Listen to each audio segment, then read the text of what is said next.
It takes a lot of ingredients to fix or build a car, like cooking, but without the frozen dinner easy way out. eBay Motors has 122 million parts. It's always the right fitment, so you can follow any recipe to a T. Whether it's a vintage Italian coupe that's classic like Grandma's meatballs or a German luxury car that's as complicated as Oma's rouladen, to cook up something great in the garage, use the eBay Motors app or visit ebaymotors.com. Let's ride. From HBO's Insecure and executive producer Issa Rae comes a new satirical true crime podcast, We Stay Looking. After investigating the disappearance of a missing Black woman in Looking for LaToya, Terry J. Vaughn is back as citizen sleuth Rose Cranberry. Through comedy, We Stay Looking sheds light on the serious issues of systemic racism within the media and the criminal justice system. Produced by Radio and Tenderfoot TV with HBO, new episodes of We Stay Looking are available on all podcast platforms, and you can binge the entire season now on HBO Max.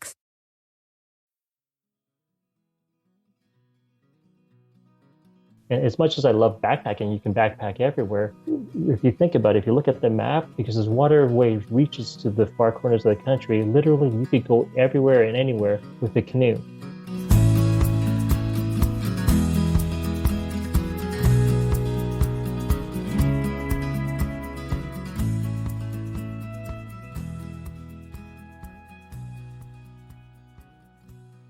Hey folks, welcome to the Adventure Sports Podcast. I'm your host, Mason. Today's actually a Throwback Thursday episode. We do this every Thursday, and this one is from 2015. We're really throwing it back today. This is all the way to one of our very first episodes. We were talking about canoeing in Canada, all throughout Canada with David Lee. I didn't host this one. Kurt hosted this. But man, is there anything more quintessential of adventure than Canada and canoeing? That sounds like such an incredible time. There's so much water, of course, in Canada, so many lakes and rivers, and a canoe just seems like an amazing mode of transportation to explore all that and to be able to carry what you need and all that. I have a canoe. I love taking it out. It's great with kids. You know, it gives them a little more freedom to move around and to participate, but not weigh you down too much too. Not that the kids ever weigh us down. You know what I'm saying? But I think I'm going to be using my canoe a lot more. And after today's re-listen, I'm probably going to get some more ideas on where to take it and what to do with it. So I'm excited to get into this one. So without me rambling too much more, let's just go ahead and jump in.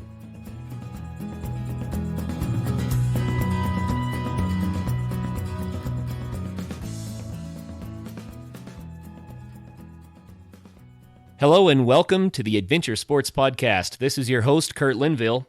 Our guest today is David Lee from Ontario, Canada. David is a passionate paddler, and his canoeing enthusiasm is contagious, so I'm really excited to visit with him today. His canoeing has taken him on countless routes in his home province, as well as in some neighboring ones, such as Quebec and Manitoba. He's one of the first to head off on canoe trips as the ice melts out, and he's usually the last one to pull his canoe out of the water when the lakes are freezing around him. He spends nearly 3 months a year on more than a dozen canoe trips, and he can be found slicing through all sorts of Canadian waterways. So, David, welcome to the program. Thank you, Kurt. It's a pleasure to be on this podcast with you. Well, we're excited to have you here to talk about canoeing. It's been nearly 2 months since we visited about canoeing, and it's so much fun. And you have some of the most amazing canoeing areas up in Canada, and I'm just excited to share with the guests what the canoeing world is like up there. For sure, that would be great. So I see here that you really enjoy going through the Canadian parks and protected areas, but you also talk about finding lost routes, and maybe even finding routes that no one has ever paddled before. Tell us a little bit about that. That's correct. As you develop your skill set and your ability to, take on your sport, you obviously start to want to get on to bigger and harder challenges. And so that's where I've developed into becoming a more involved paddler, because when you go to parks, it's fairly straightforward. You have signs, you have great maps, you have information that's readily available. And sure, you can visit a lot of beautiful areas, but over time you kind of think, when you look at a map, you realize that there's you know just a highway of water, and so we call them highways of water opposed to like you know uh, highways of asphalt, right? And you realize that the possibilities are endless. And so, over the course of many years, as I've got better and more skilled at map reading and my ability to navigate waters, whether it was through a marsh or whether it was along a river, you start to think of to yourself, what would it be like to go this way, where there's no information actually available. And so that's where I've kind of gotten to this point in my life where now I start to, I think there's that saying when you always kind of wonder what's beyond that next bend. That's kind of where I've come to. So, there's no information and I want to know what's around that next bend. And that's where, I've taken my canoeing to this point in time. I can relate to that. I think we all get that wanderlust. Maybe this is paddle lust, huh? That would perfectly be, yeah, that's perfect. It's been a long time ago, but I had the great opportunity to drive through Ontario, and my brief summary of it was that every hilltop is a beautiful forest and every valley is a lake or a river. That was Right. just my impression. How far off am I on that? I think you're pretty much correct because really, if you think about it, I mean, we don't necessarily have mountains here in Ontario, but it's the water flows downward and in the low areas, right? And so all the waterways are connected and they all flow to somewhere. And so definitely that would definitely be the right concept, the right mindset. Well, hey, take a few minutes to bring us up to date on how you got into canoeing and your connection to the sport. I know you've been doing it for a long time, so.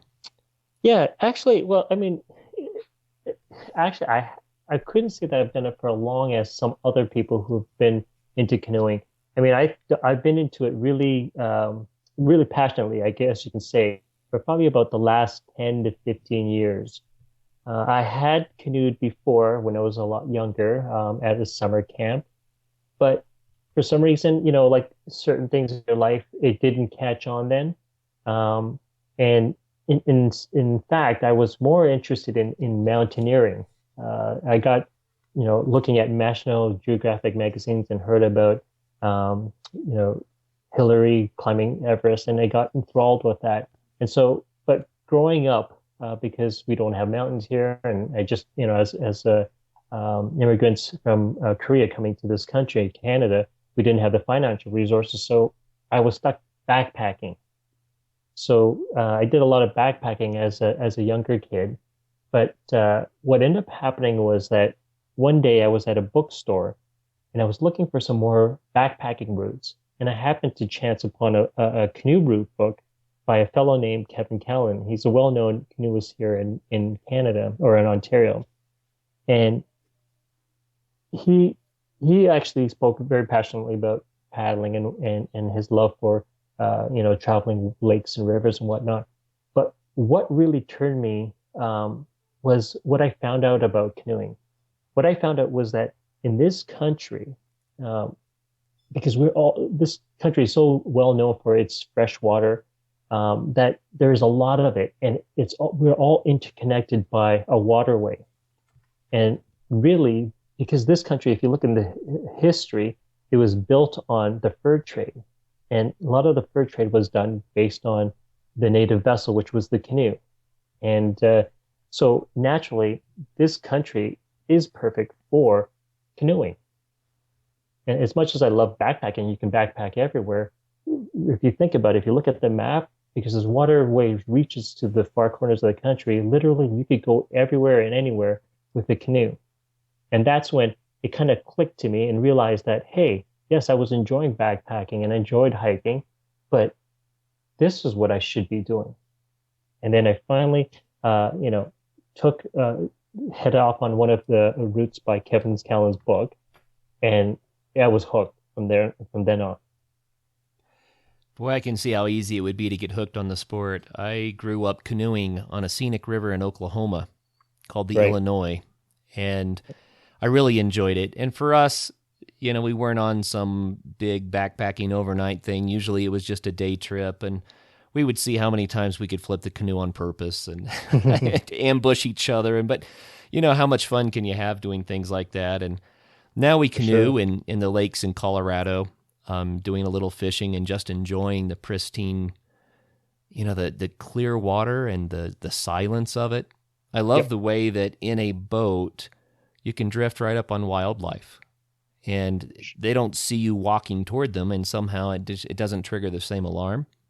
Right. And so you get to experience the wildlife and nature from a whole new perspective. And I've long dreamed of exploring those vast waterways you're talking about up in Ontario.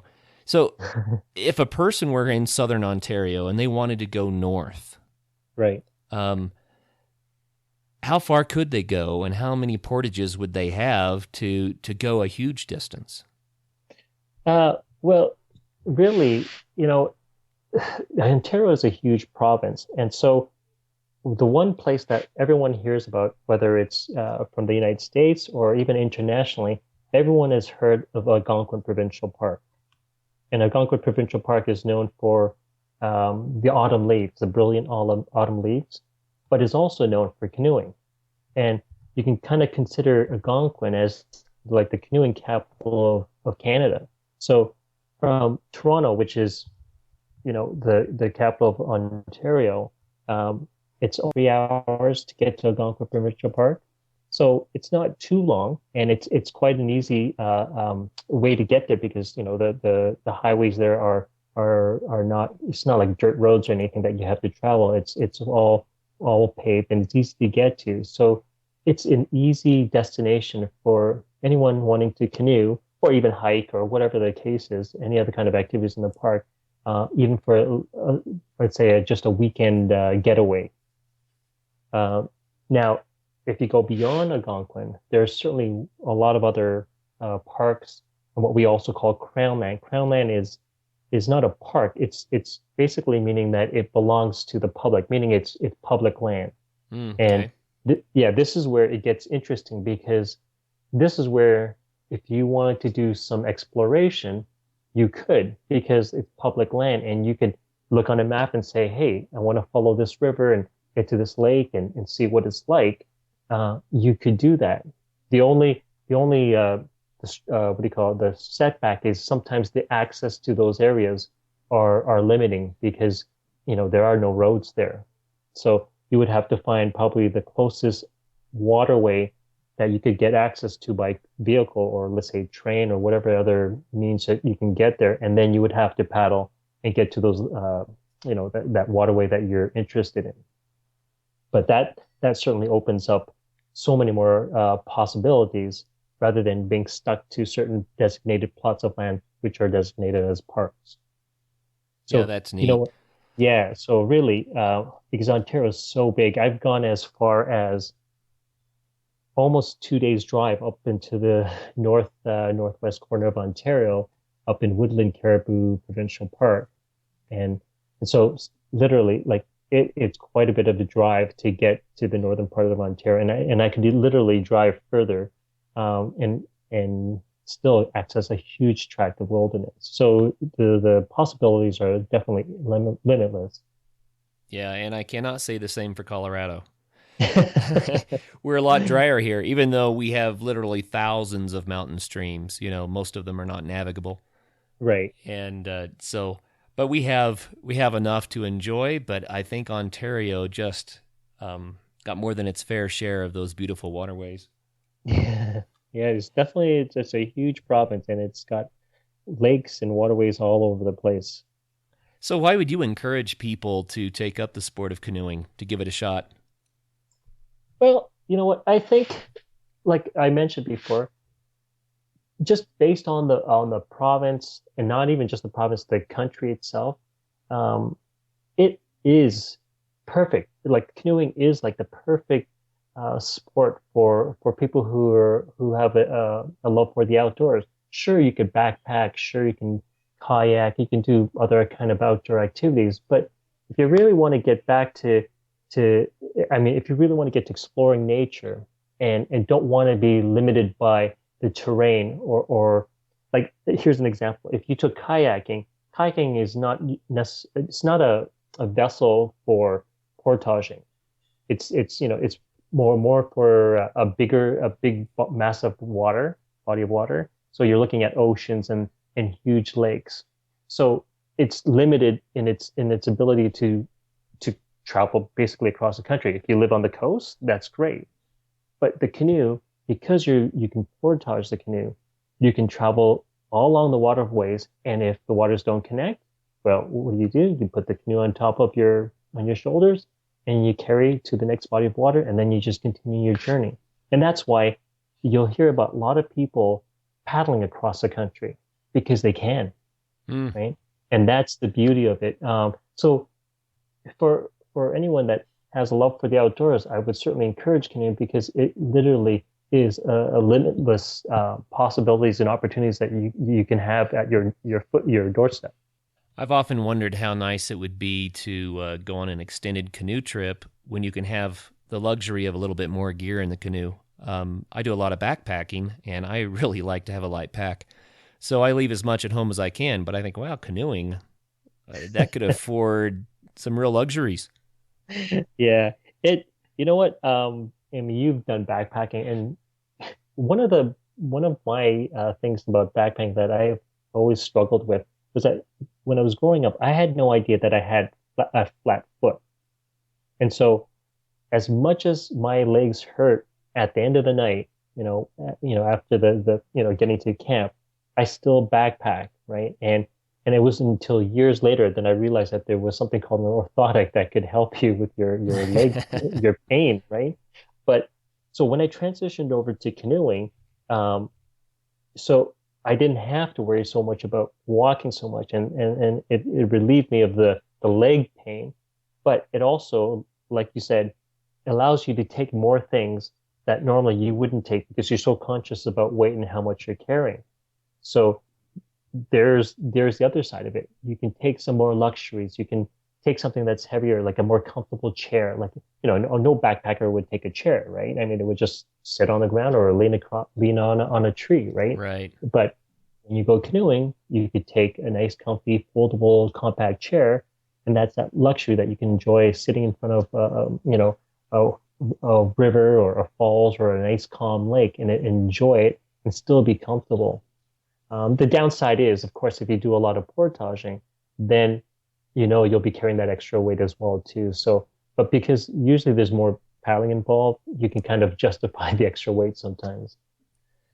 Well, tell us a story about a really amazing experience that you had canoeing, that maybe got you hooked on the sport or would help our listeners to get a real feel for what it's like to do an extended trip.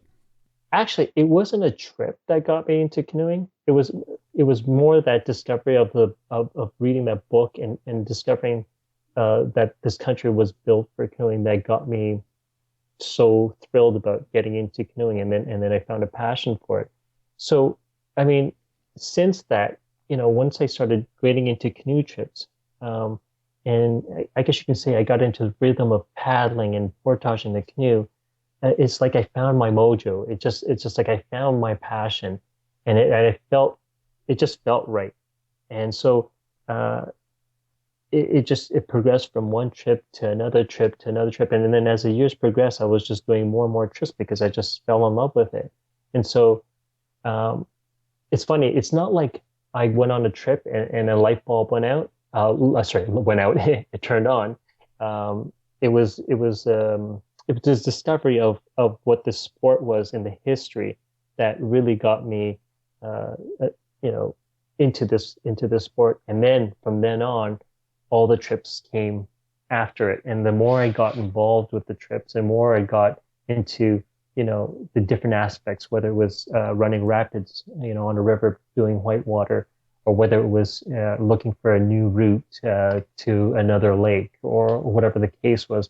All those experiences just came from the love of the sport. And so, I mean, I think all the trips I came after was just amazing.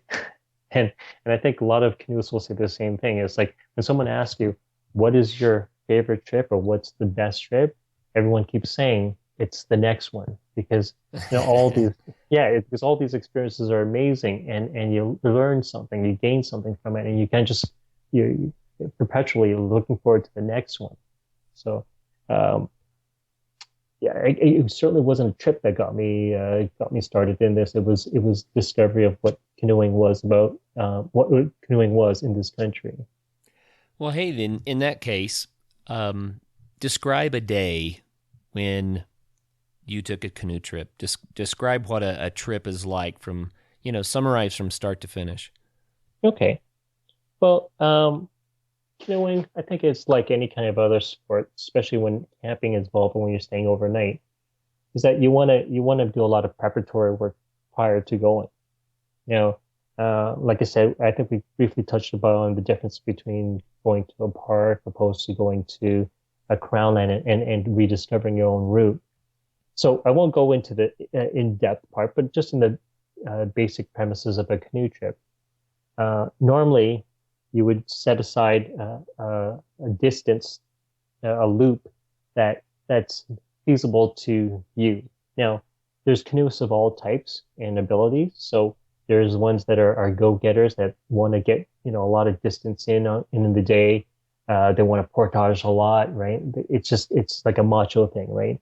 Whereas other people want to go out there simply just to enjoy nature. They want to relax. They want to kind of let the stresses of work, melt away from their shoulders as they're paddling on along a calm lake. So you would basically plot out a route that seems feasible to you based on your abilities. And then you would start planning things like the things that you would need. So your food. A lot of times people would take fresh food for the first, few days, especially because if it's in the warmer time of year, any food that needs to be refrigerated will obviously go bad. So you'll plan your food, and then you also plan what do you call you would make sure that you would get a map. Like when you plan your route, you would definitely need something to use as a reference to figure out where you're going and whether you're going in the right direction or not, right? So there's a lot of planning prior to even getting out, and so you need some kind of I think it's good to have either you learn through an instructor or you learn from somebody who has experience. And a lot of people will learn through parents that had done a lot of canoeing, and they'll pick those skill sets up from them. And so once you develop those basic skills, then you pick your route, you plan for your food, your gear, and then you get out. And then once you're out, you drive to your location. So let's say it was at Algonquin Provincial Park. You would drive to an access point where you would start your trip. Then you would unload your gear. Then you would set off on put all your gear into your canoe, and you would paddle off. And then you would do your specific distance and the amount of portage to get to your campsite. Then, of course, when you're at camp, then you would set up your tent, your stove, your kitchen, and you collect your water and things like that. And then you would enjoy your day there. Now, some people kind of like to get to camp early, and so that they can relax there, and then they can kind of day trip there. So some people do kind of like what they call a base camp type canoe trip. So they just stay there for the whole period, the whole duration of the time. And other people, they like to be a little bit more ambitious, so they like to travel. So, which is like me. I rarely often base camp. I actually normally travel every day. And to me, part of what I love about canoeing is the travel part, because you get to see different locations. You get to see different wildlife, right? You get to see things in different conditions. So let's say one day you're traveling and it's raining, and as much as no one wants to be paddling while it's raining, you get to see, like at least for me, I've learned to appreciate things even when it's raining. To see the water splatter on the rain splatter on the lake and bounce up and have all these like little, almost like little glass globes popping up from the lake bottom, and it's gorgeous, right? And Yeah. so you get to appreciate things that, normally if it was raining, people may, say, no, I'm going to stay at camp and I'm going to just stay in the tent. Well, paddling out on a lake when you got this beautiful rainstorm going on, you get to see and experience things that you wouldn't if you kept yourself in a tent. And so that's why I'm saying that sometimes part of the experience is being out there in different conditions so you get to see, what it's like to be out there. It sounds liberating, really. Yeah, I think you know what it's kind of like, it's like people are scared to sometimes get out of their own four walls in their home, right? And it's the same thing. If you get out to the outdoors, you have your tent walls. Well, get out of there and experience what's out there. And don't be afraid to get wet. Don't be afraid to get a little cold. Don't be afraid to go around that bend and see what's there. You might find a waterfall. You might find a beaver hut with beavers there, right? It's so we shouldn't hold ourselves back and we should allow ourselves to go and discover and explore things. If you're walking through the woods and there is no trail, then it's pretty limiting. It's number one, you want to be taking care of nature and not tearing up the undergrowth and what have you. But at the same time, it's just really slow to try to pick your way through a dense wood. Right. But when you're in a canoe, you don't have that issue. No. And I think that's the one thing that I love about the canoeing aspect, because when I was backpacking, I was limited to a trail. And, you only got to get to certain points, whether it was an elevated point where you get to see the vista that surrounds, and which is gorgeous. It's lovely, right? But other than seeing certain things, sometimes while you're on the trail, on a canoe, you get to see so much more, right? Yeah, it's open. Exactly. It's open. So like you mentioned already before that you get to sneak up on wildlife, right? In the bush, they would hear you way before you even got even close to them, and they would be gone before you even got near them. So at least in a canoe, you can quietly paddle and you can get close enough to animals and see things that normally you wouldn't if you're backpacking in the bush.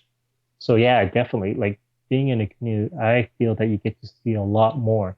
And if you paddle and then you all of a sudden see this nice cliff which has a nice, they say, a place where you could climb up and see this, see the area from the top, then you can pull your canoe up and you can bushwhack up to that point and get the nice vista of the surrounding area.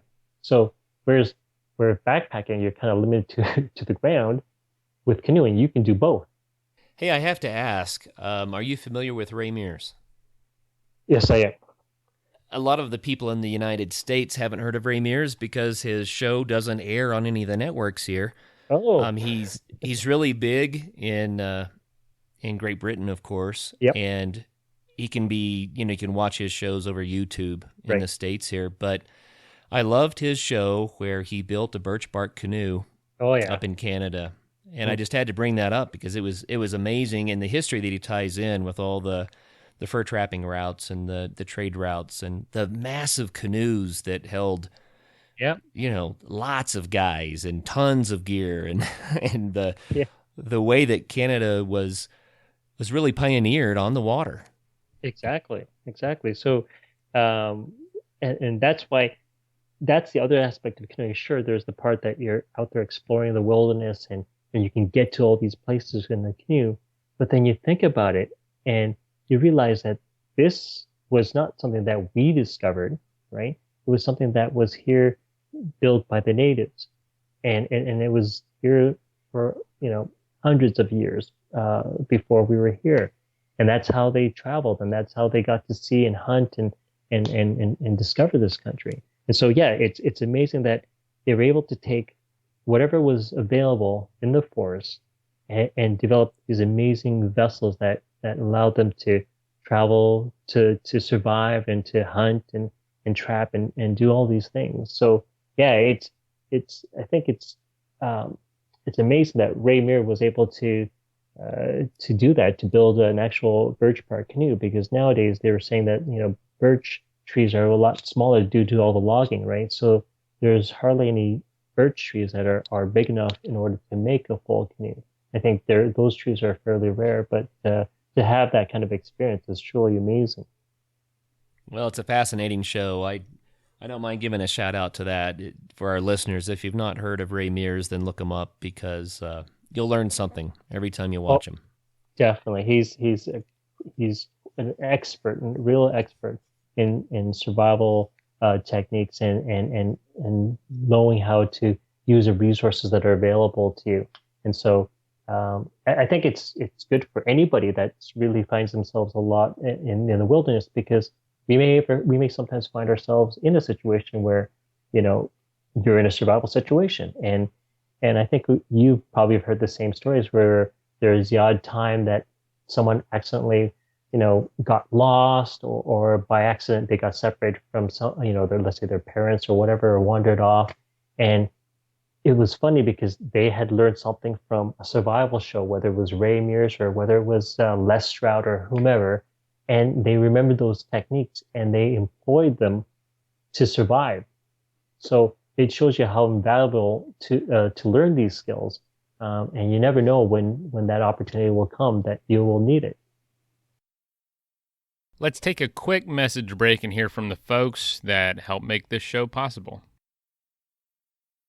It used to be hard to find the exact auto parts you needed, and that meant spending a lot of time at swap meets. It's a different game now when you can order exactly what you need from eBay Motors. They have 122 million parts, so you can always find the right fitment. Spend less time searching and more time building with the eBay Motors app, or visit ebaymotors.com. Let's ride. National Geographic's Welcome to Earth, starring Will Smith, is a new 6-part original series now streaming on Disney+. Smith embarks on a once-in-a-lifetime adventure across the globe alongside some of the world's top explorers. Take a ride through Earth's mind-bending portals and observe the strangest, most unusual spectacles the planet has to offer, some captured for the first time ever. You've never seen the world like this. National Geographic's Welcome to Earth. All episodes now streaming, only on Disney+.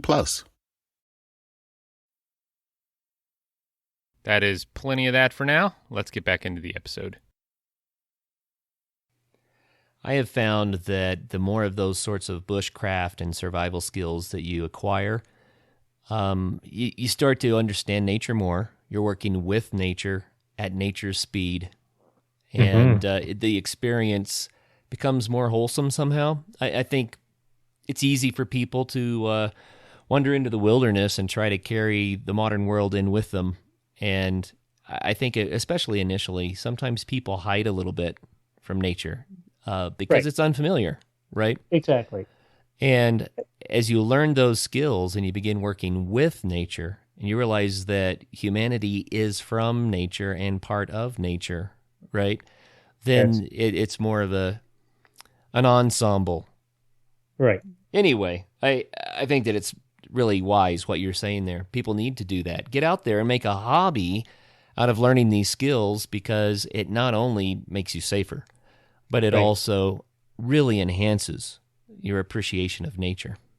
That's exactly it. I think if we look at our composition, right, and we're mainly made of water, but there's all these other trace elements and whatnot. If you think about it, when we go out to nature, I think part of why we feel so connected there is because those are the things that exist in us, right? Canoeing, you're basically in touch with water, right? And how much more natural could you possibly feel, because you're composed mainly of water, right?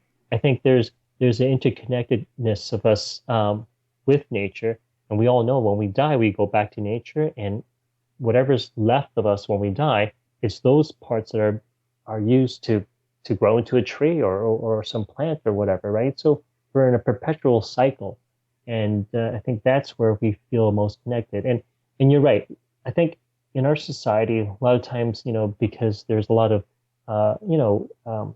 there's a lot of weirdos out there, and parents are overprotective of their kids, and they want to keep them within 4 walls. It develops a fear, like a real fear that of the wilderness, of the outdoors. And I think until we get out there, then we'll start to really enjoy and start to feel connected, rather than being stuck inside, whether it's on a computer, whether it's, in front of a TV. We really need to get out there and spend more time out there and really feel connected with the world that we live in. You know, I had a friend once who told me that his wife was nervous the first time that they went backpacking because she had always been around people. Yeah. And her commentary that night was, "There's not even anyone around here to hear us scream." And I kind of chuckle because in my mind, because I've spent so much time in nature, nature is home. Nature is nurturing, and that's where it's safe. The screaming is what you have to do in the city, right? Yeah, So exactly. anyway, I think that people discover that, like you said, you get into nature, you find nature's rhythm, and it's not scary. It's amazing. Yeah. It's adventurous for certain, but Sure. Really amazing. People, they can get over that fear once they understand what's out there.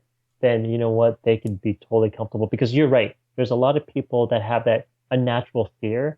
Like, I'll just make a quick example. In a tent, when you're sleeping in a tent, if you hear a mouse walking right next to your ear, it sounds like a bear that's coming through, right?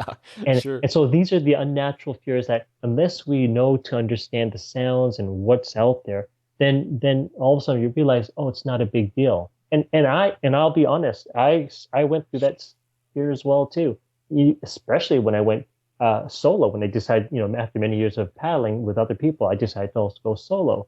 And now I know what those sounds are, and I could just sleep right through it. And I'm totally comfortable with being outdoors. But it's that new experience. It's understanding what's out there, and then being totally comfortable and realizing, no, they're not out there to get you.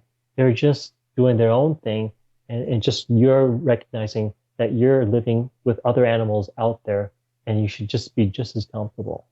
Oh yeah, and you speak of the mouse sounding like a bear. I've had occasion to go face to face with quite a few bears, and without exaggerating, at least 15 encounters. Wow. And you know what? I'm not even worried about the bears. There's the occasional male that will kind of stand on his hind legs and try to hold his ground a little bit. So you just back away. But most of the bears, they're scared of you, and they're going to run, turn tail and get out of there. So it's just an amazing experience and actually a real gift when you get to see something like that. Right. So even the animals, I think, that people fear, when you actually encounter them, you find out that, no, there are certainly things that you don't want to do. You don't want to mess with them. But at the same time, they're not there to mess with you. No. So and I think it's just like everything else. If you find out more about them, then you'll be more comfortable, because I think there's a lot of information about, like, exaggerated information through the media on bears and whatever, and so we developed that unnatural fear. And like you said, you've had many encounters and you know how to deal with it, and so now it's not a problem. But for someone who has only heard in the media that bears are going to attack you or kill you, then of course they're going to be scared to death. Who wouldn't be, right? Right, but we learn otherwise. Oh yeah, for with sure. Experience, you get out there and, well, while we're on the subject, tell us about a time that things did not go right and what you had to do to manage. Here's one incident that it was a very good learning experience. And so what happened was, I've been getting eager to get out earlier in the season and take advantage of paddling, as early as I possibly could. And that was basically at ice out. And so my partner and I at that time decided to paddle this river. And it's not a whitewater river, but in the early spring, the water gets very, very flooded.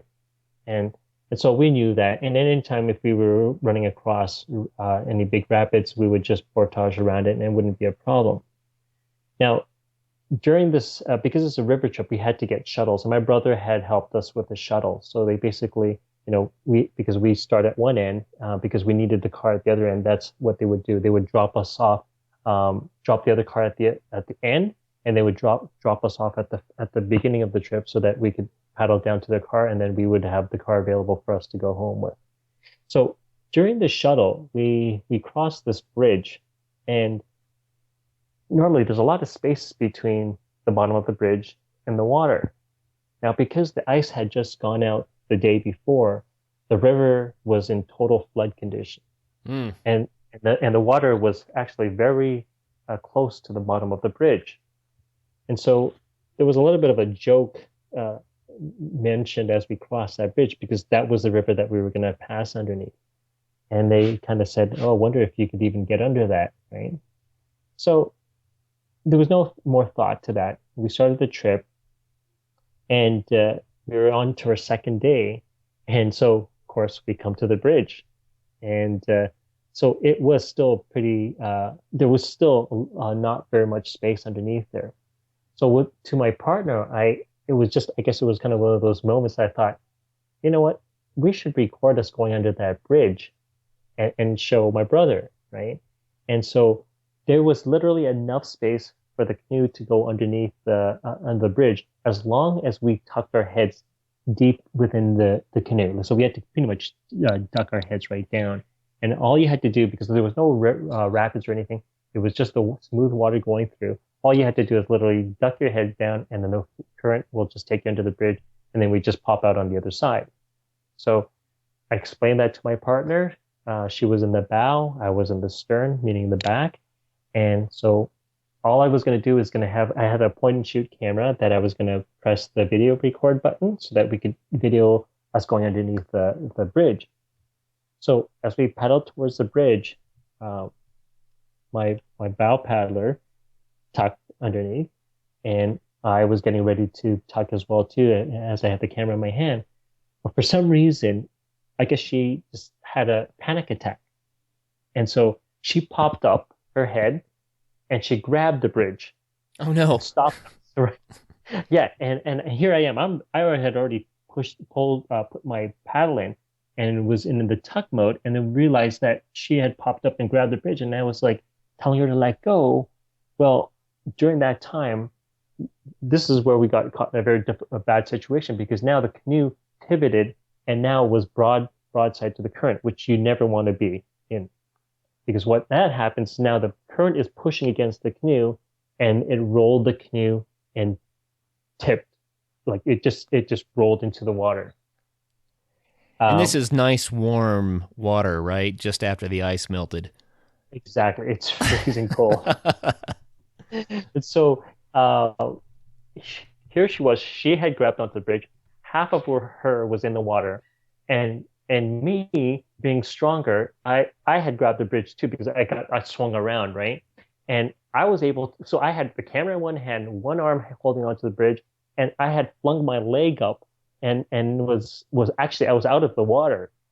And and so quickly I put the camera down and I was able to climb up, but I couldn't reach her to pull her up. So I told her that she'd had to let go and just float underneath, because we had our life jackets on. So all she had to do was let go, float underneath the bridge, and then she could get out, which she finally did, because there's no way to get her out. And she floated down, and she got out okay, no problem. Now, the problem was the canoe and all of her gear was floating way down the river. Ah. Yeah, like there was no possible way for us to get it. So here we are, stuck on this, it's probably like a cottage road, right? There's nobody in cottages now because the season is, still far from opening. Right.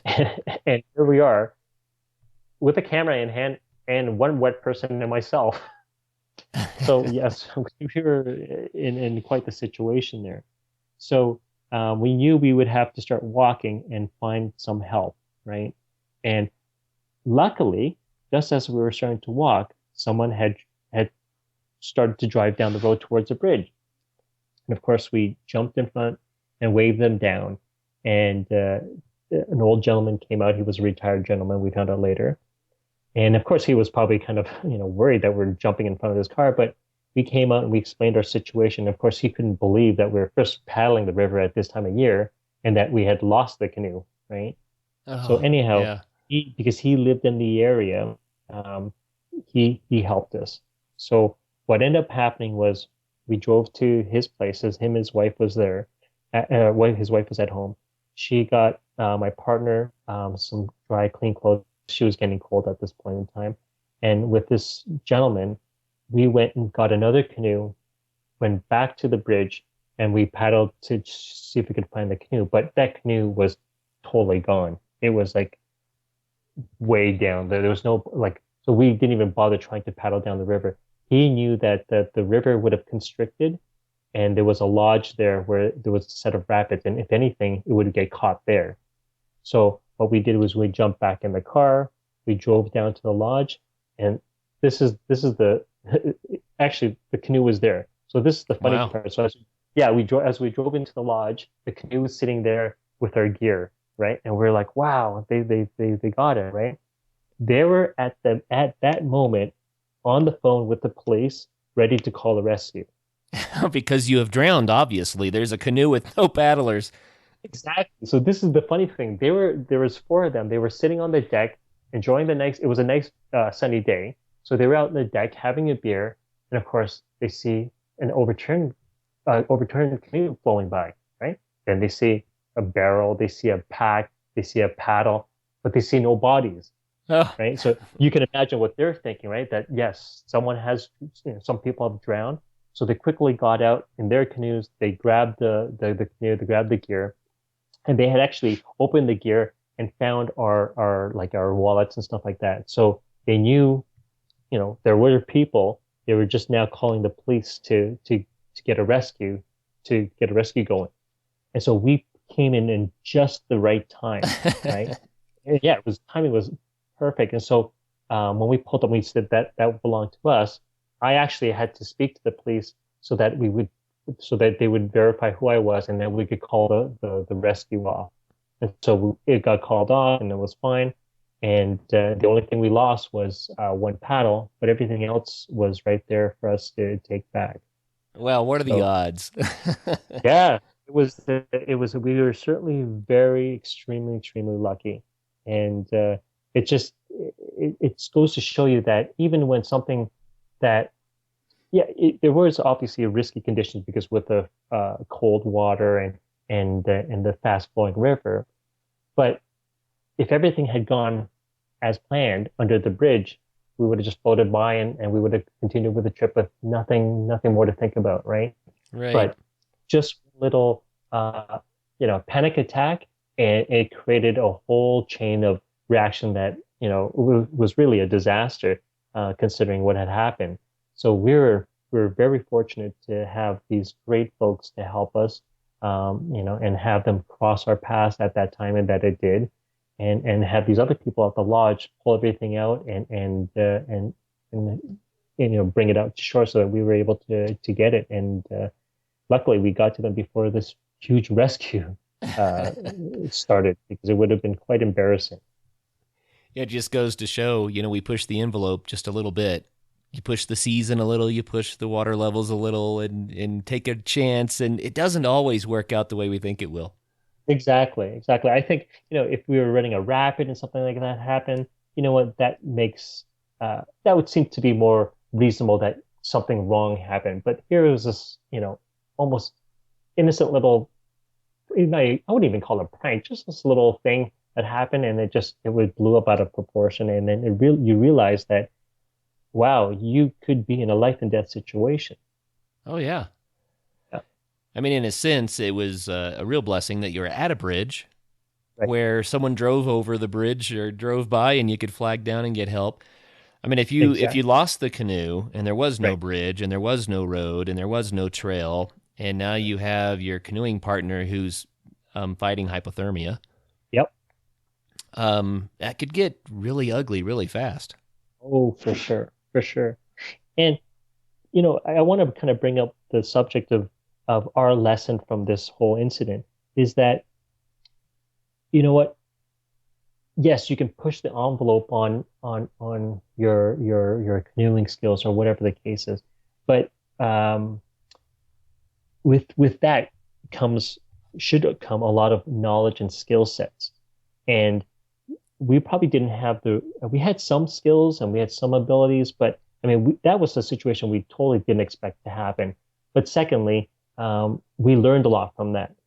So in this case, in this situation now, when I have in a situation where I know that there's a possibly a dump possibility, we always have things on us in case we lose stuff. So example would be things like a rescue beacon, which now is very popular these days, like a spot or inReach, right? So that you Right. could call for help. Things that you would have on yourself as well would be things like a fire starter, right? Things like whistle, like a knife, some basic survival necessities that if you had lost your gear in this kind of scenario, you would have something to survive and something to get help if that ever happened. And of course, back then, we didn't expect it. We didn't have anything on us other than, the camera, uh, which was obviously very useless. But we obviously had the, fortunate that we were fortunate that we had people there to help us. Otherwise, yes, like you said, we could have been in real big trouble. I have to kind of chuckle because we had John Fielder on the show several weeks back, and he's Colorado's premier nature photographer. Right. Um, anyway, when we got to the question about a time that things didn't go right and how you could help others, by explaining what to do and what not to do, he kind of laughed and he says, "You're being far too optimistic." He says, "Times have to go wrong. That's how Right. we learn. It's the Exactly. experience of going through these things that builds our wisdom." And he just said, until you have those situations, you've Right. missed out on part of the adventure for one, but until you've Yeah. had those situations, you don't really get it until it happens to you, and you're like, "Oh, okay." Right, right. And I totally agree. Although there's that flip side, because this is kind of why I want to tell people that, you know what, you should like have some kind of background or some, let's say some courses and whatnot, because in our scenario, like you said, if we didn't have that road, we didn't have a person running into us, we would have been in some serious trouble, right? And life and death, because one person is totally wet and freezing cold, right? So I understand, and I've made a lot of mistakes myself, which it added measurably to my experience and my abilities and my skill set. But sometimes I think some of it was luck, right? And luck, and then I think a lot of it has to do with our ability to problem solve and to assess the situation and know how to deal with it, right?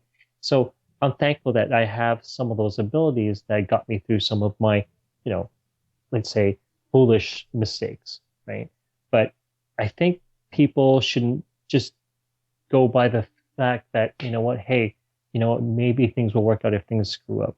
Because in the real world, people do die and people do get hurt, right? Oh yeah. And that's the flip side of it. It doesn't happen that often, but you know what? You don't need, multiple people dying to finally clue in.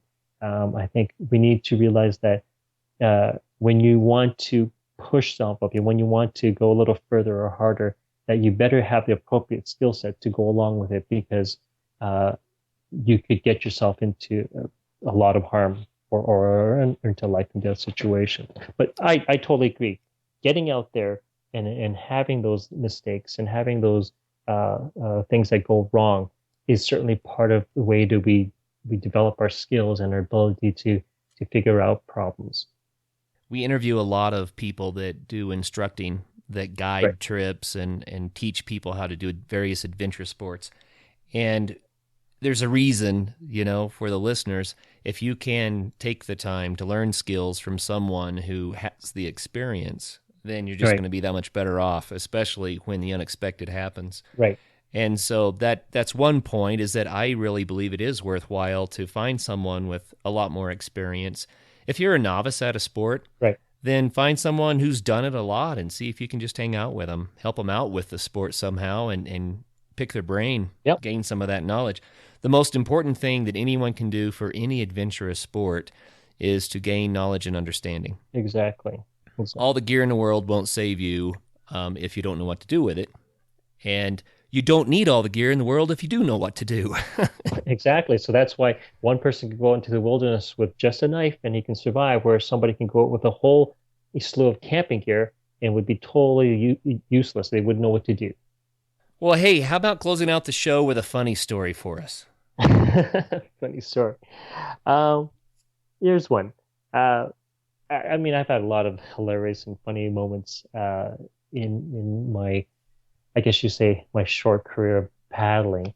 But one thing that's different in the last few years, that ever since I've got married, dogs have been introduced into my life. Now, I've had dogs as a kid growing up, and I certainly love pets, but because of my schedule and because of the fact that I'm always out on canoe trips and always in and out, I opted not to have a pet just because it was the challenge of, sometimes I couldn't take them, who would look after them, and just me just not being around very often. But when I got married, along came two poodles, and so we take one poodle with us fairly regularly on trips. The other one is older, so unfortunately that dog gets to stay with in-laws. But the poodle that we take with us has given me immeasurable amount of memories and laughter. Um, I now I totally understand why people take dogs on trips. Maybe not so much, always for the humor of it, but just for the companionship. Oh yeah. But here's one story that I literally was laughing so hard I almost rolled out of the canoe myself. Um, my wife and I were paddling in Killarney Provincial Park, and our dog, it's a miniature poodle, and his name is Teddy, and he came with us, and it was in early spring. Now, Teddy actually, once he got into canoeing, he actually fit right in perfectly. He was a natural. He was very comfortable in the canoe. He was never too much of a problem, even out of the canoe. And he was always with us. So we never really encountered any big problems with him. But so we were paddling along this river, and we came upon a beaver dam. And we've done this many times. So we come upon this beaver dam, and Teddy knows that we're coming to get out of the canoe soon, right? So he gets up at that point in time, and he wants to jump off on land and wait till we pull the canoe over, and he'll jump back in. Well, because being early spring, a lot of the trees release pollen. And I don't know if you've seen this, Kurt, but it gathers in the water and it becomes thick, and it's like a yellow, almost foam, especially when it gets built up a lot, and actually it even smells too. It smells like almost like rotten cheese. Right. Now, yeah, so it's not exactly the most pleasing thing you want to be in, but unfortunately that's just part of it, how nature does things, and so anyhow, we pulled into this massive pollen in front of the dam because if the water was flowing and it was all collecting there. Well, we know what it is, but the dog didn't know what it was, right? And what this dog saw was, hey, it looks like land. And so, so instead of jumping left where we were getting Oh off, no. he immediately got up on his fort and jumped into the massive pollen that was the ground. And he literally just went underneath the whole thing, right? Of course, at that point, I was shocked that it even jumped that way. And as it came up, his dog hair was all over his face, covered in this pollen, all this yellow goop and stinking like cheese. And I was, at least initially when they jumped in, I didn't know why it did that, right? But then I realized what happened, right? I was laughing so hard. I almost fell out of the canoe. And my wife, I mean, these are her babies, right? And so Yeah, she's trying to rescue the dog. exactly. And so she rushes right in there and grabs him out of there and washes the pollen off. And I'm just trying to control my laughter this whole time, right? And oh, it was hilarious. I mean, my wife did laugh too, but of course, because it being her baby, she wants to make sure he's okay. And he would have been okay. It's just he couldn't see because he had all the pollen in his hair all over his eyes, right? But oh my goodness, did I laugh so I never laughed so hard in my life. And I love having Teddy with me on trips. He's given me, like I said, he's given me a lot of companionship and a lot of good memories. And this is one of those memories that I will never ever forget because it was so funny. And I'll bet he never did that again. Nope. Nope. He's a little more cautious when he's jumping out. I think he kind of watches where we go and then he'll follow. But yeah, he probably sees that and he's like, no, I'll wait for my parents to get out first. Well, David, thanks for that, and thank you very much for your time today. I really enjoy your perspectives about nature and canoeing and the great stories that you shared with us. Really neat. I know that you have a lot of social networking stuff going on where people might be able to find you and get more information about canoeing. Would you like to share that with our audience? Sure. It's easy enough. So I have a blog, passionatepaddler.blogspot.com. And I also share, so on the blog, I used to write a lot of my adventures and my stories and show pictures of where I've been. Sometimes I would also do gear review, which I've also reviewed Kurt's 180 tack stove. So things like that is available on the blog. Now I have kind of moved away from the blog a bit. And I've moved more towards Facebook because I found that the ability to interact is a lot easier, and it's much more. I think it's much more effective that way because I can share and comment, and people can share their things with me as well too. So on Facebook, if you just do a search on the Passionate Paddler, you'll find me. And on the Facebook, I'll share stories as well too, and I'll share photos of where I've been, and hopefully soon I'll be able to share some videos, and that's the route that hopefully I'm going to go in the next little while as well too. And the last thing I have is a Twitter account. Twitter is kind of new for me. I've just started this year. So again, at Passionate Paddler, and you can just again search for that, and you should be able to find it. It's fairly simple. Well, very fun. I grew up around canoes. I've never been able to do the big trips like you've done, but I can tell the listeners out there, if you've not done it, you need to try it. Canoeing is just a fantastic way to enjoy nature and get out there and have a lot of fun. So once again, David, thank you very much for sharing with us today. It was a pleasure, Kurt. You bet. And until next time, everyone, this has been the Adventure Sports Podcast. Thank you for your time, and get out there and have some fun. First of all, thank you so much for listening. It means the world to us that you choose to listen to this show. If you'd like to help us further, you can leave a review on iTunes, share us with your friends, your family. It goes a long way to grow in the show. You can also support us financially through patreon.com/adventuresportspodcast. Link is in the show notes. And also, if you have an idea of who could be a good guest for the show, we're always looking for people to tell their story about the outdoors or adventure. So if you know someone, please reach out. Email us at info@adventuresportspodcast.com. And until then, get out there and have some fun.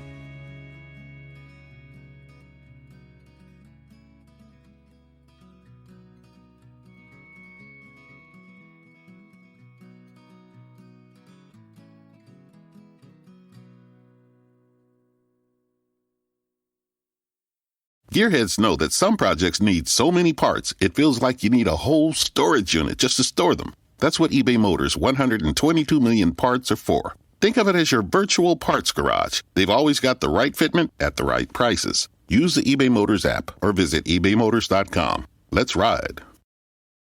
Holidays are here, and so is fashionable fitness. Gift yourself a Samsung Galaxy Z Flip 3 5G, a phone that folds in half to literally stand on its own. Pair it with the Galaxy Watch 4 for ultimate wellness and wow factor. Check health stats, flex personal records. Over 90 activities can be tracked, like biking, swimming, golfing, and more. Invest in yourself with tech made to crush goals. Holidays open up with Galaxy. Shop it all at Samsung.com. 5G connection and availability may vary. Check with carrier. Products sold separately.